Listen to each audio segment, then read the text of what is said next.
Hello millennials and Gen Z. In this video, we are going to look into a model with single neuron. Here we take the two examples with different random weight.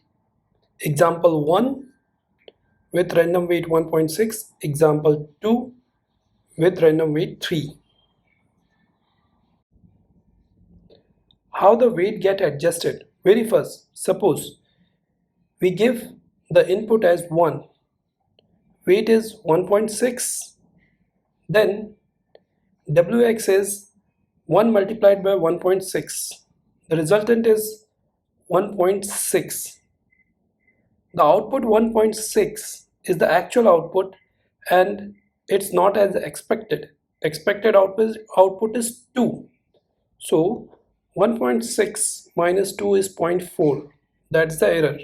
Once we get the error, now we back propagate and adjust the weight so that the next time we get more correct value. During the back propagation, gradient will be calculated and weight gets adjusted as W equal to W minus gradient into learning rate.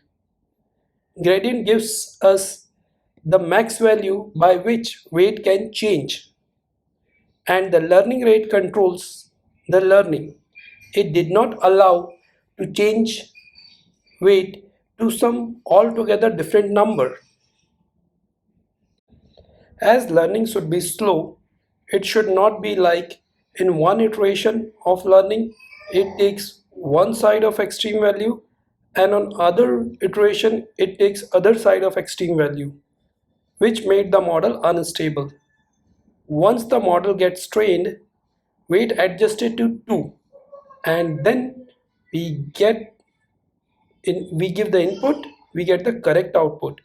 If we give 1, we get 2. Suppose if we give some new input like 4, we get 8. If we give 20, then we get 40. Now let's look into this with Google Colab and PyTorch.